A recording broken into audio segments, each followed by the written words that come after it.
take place at 3 or 4 locations over North Goa and South Goa districts.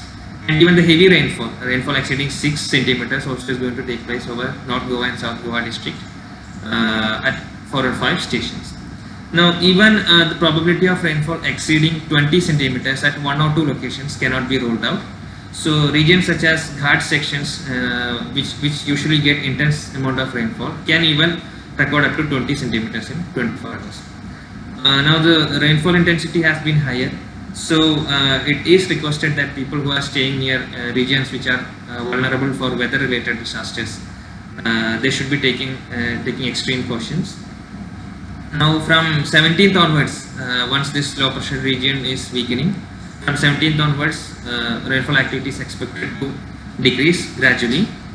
But we would request public to be regularly updated with IMD's website and social media platforms, because there is another low pressure region that is forming over Bay of Bengal by around 19th of August. So please be updated with the latest information.